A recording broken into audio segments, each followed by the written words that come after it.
First up this afternoon, there are so many things that we completely take for granted, aren't there? One of the biggest, of course, is our senses: smell, sight, sound and feel and so on. Well, for one 11-year-old girl in Nottingham, she's created a bucket list of things she'd like to see before she loses her eyesight completely. Now, Lily was diagnosed with Stargardt's disease after years of not knowing why she couldn't see properly. Now she's trying to raise awareness of the disease with her mum Emma, whilst trying to create as many memories as they can with each other. Well, after the show yesterday, I spoke to them both, and Mum Emma began by talking about Lily's condition. It's a rare genetic disorder. We've recently had it confirmed that it's Stargardt's disease, which is very rare, especially in children. So when she was about 5, we started noticing little things that weren't, as they say, normal. I hate this. You have to excuse me. We have a real issue with the language that goes around all of this. Disabled, defective gene, the language that's used around it. We're trying to check. We're trying to find ways of changing that. It was things like walking into the playground as a mom, picking her up from school, and all the other kids going, "Hi, Mom, hi, Dad," and her not seeing me until I was right in front of her, and her dad noticed when she goes and visits her dad in London that we were playing ping pong, and she kept saying, "I'm missing, the ball keeps disappearing," which was, again, it's a kind of an odd thing to, what could that be? So we kept taking her to the opticians, and she struggled with your reading and writing, didn't you, at school? Which some adults blamed you, sadly. Well, not that they blamed me, but there was kind of, it was what are you doing it with her? Are you doing enough for her? As there was a single mom, it was a lot of pressure, and and bless her, she just couldn't see. And there were times that I got angry with her, that I look back and I think, well, she couldn't see it. So, that must have been really frustrating. Well, yeah, because we knew something wasn't quite right, and it was really, the opticians were our only route. There was the only way to get through to the hospital was to be referred by the optician. And we went for 3 years. It was over COVID. So there was a time that so basically at the beginning of COVID, she had tests and they kept giving her glasses. And then she was getting very upset and saying it's not helping. And then I was noticing things like colour. She was seeing colour differently to how I was seeing it. I noticed things that were she couldn't see things from afar at all. Whereas I think they call it 360. What we can see at 60 metres, she can't see until 3 metres. Or a bit less. Or sometimes less. And then her Stargardt's also causes her to have a direct vision issue as well. So she has to be very close to the screen, or the font has to be very large. But going back to the diagnosis, it started off with me pushing with the opticians, them pushing back, saying, give me the glasses. And I didn't get angry, but I think, slightly did the mum thing and just went, there must be something. This isn't right. And she went, oh, there's one of the tests we've not done, and it's so rare, especially in children. And off they went into the room, didn't you, the two of you? And then she just walked out and she went, I'm sorry, it's her macula. She needs referring to the hospital. So, of course, we didn't at that stage know fully exactly what the diagnosis was. Took a few more months for it to be diagnosed with, do you want to say it?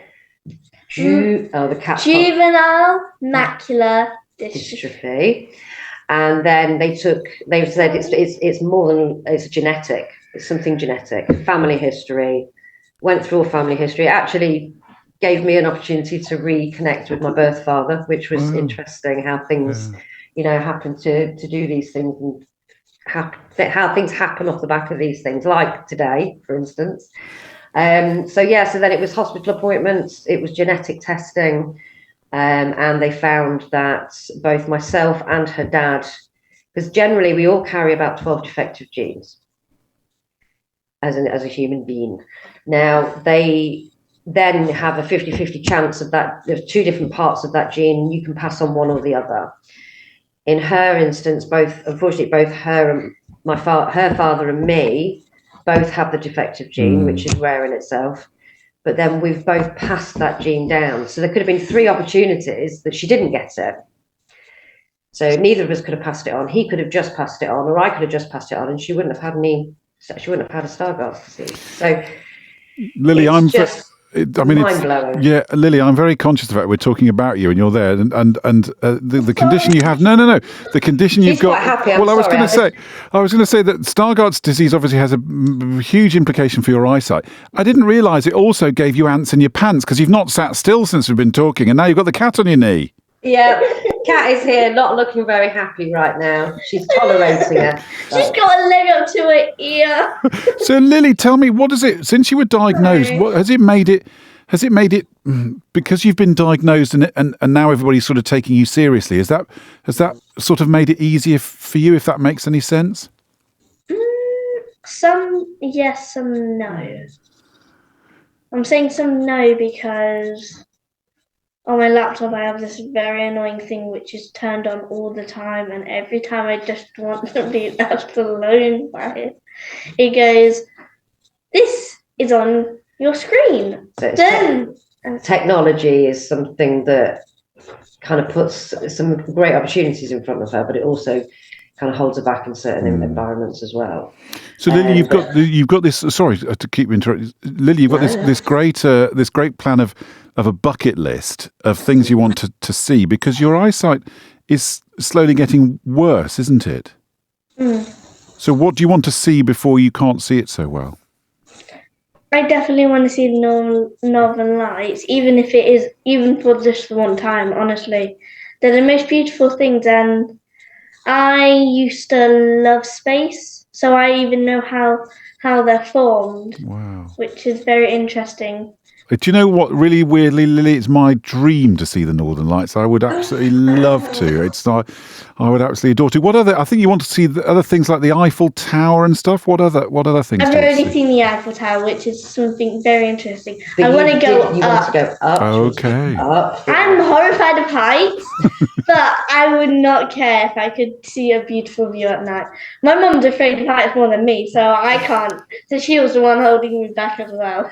Yeah, we went and visited Paris, but we didn't get to go up the tower. There was quite a lot we didn't get to do due to finances and stuff. So, it was a great trip that a friend helped us out with, and we stayed with her in a very luxury apartment. I also got some gifts. And you did get gifts. You were sport rotten. So that, and then there's what else is there?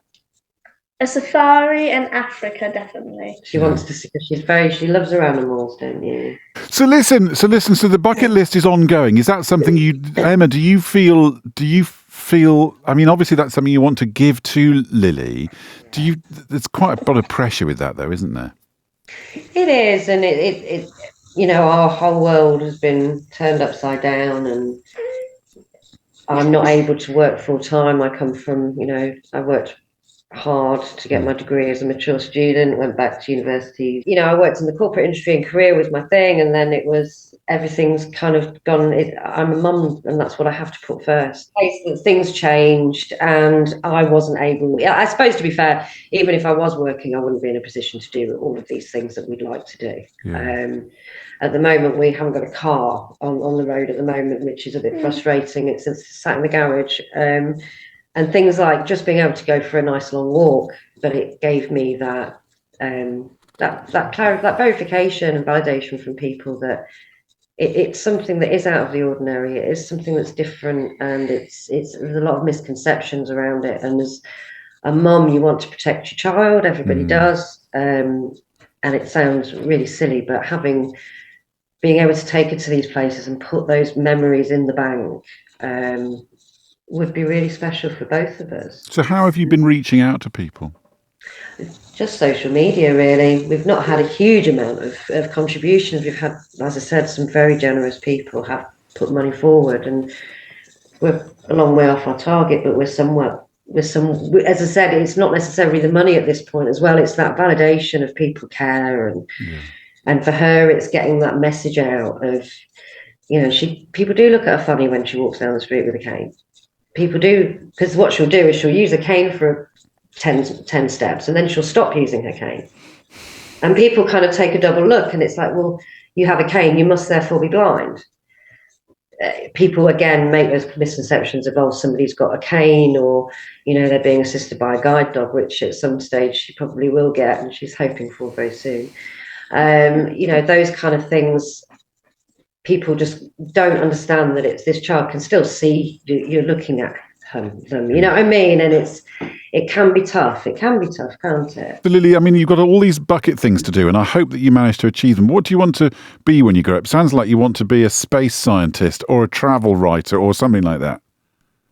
Close. I even want to be a writer of because I actually sometimes make stories, and I can make very detailed. I am someone who loves art, can illustrate very well, but then I also can write really well in certain things Creative like writing. creative writing. But then I also want to be a scientist to help figure out a cure for my condition. I have a feeling we will hear plenty more about you in the future, Lily. It's been a joy having you on the radio. Will you come on the radio again? Yeah, I'm okay doing that. We'd love you. You can come on as many times as you like. Every time you tick something off the bucket list, we want to hear about it. Can we do that? Okay. All right, well, We'll make that happen. It's a joy meeting you both. It really is. And Emma, look. Thank you. I know Lily's sitting next to you, but as a parent, I mean, I'm a parent, and you have an idea, don't you, of how things are going to play out, and if they don't play out, you have to reconfigure yourself and stuff. It's a tough thing to do. It is. It's a very tough thing to do, but she's an absolute joy and is dealing with it in such an amazing manner. We have our bad days, don't we? And we have our tantrums, and she's a Gemini as well, so she has that flip. Oh no! So she go has Geminis, Lily. Hey, go Geminis. Go Gemini. And I've got great support with the school, Nottingham Free School. Absolutely, stand out, fabulous support. The council, the RNIB. I have to shout them out, give them a shout out. We have loved having you on the radio, an absolute joy. I have a feeling we will get to know each other a lot better over the coming months and years and so on. And as I say, genuinely, you're welcome on every time. We want to hear about this bucket list, and let's see where you get to next. We'll keep you informed, Ben. Thank you so much. But just honestly, that's a cut down version, right? Because we chatted for ages and ages and ages last night. They're just amazing. They really are. They got an incredible. They're just funny, and they got an incredible bond. If you think you could help Lily and Emma tick those things off the bucket list, then to contribute, you can head over to GoFundMe.com, and then if you search for "Show My Sight Impaired Daughter the World," that's where all of their details will come up. So go to GoFundMe and then Show My Sight Impaired Daughter the World. And as I say, we promise to keep in touch with them and see how things turn out on the bucket list. Look, it's 22 minutes past 2.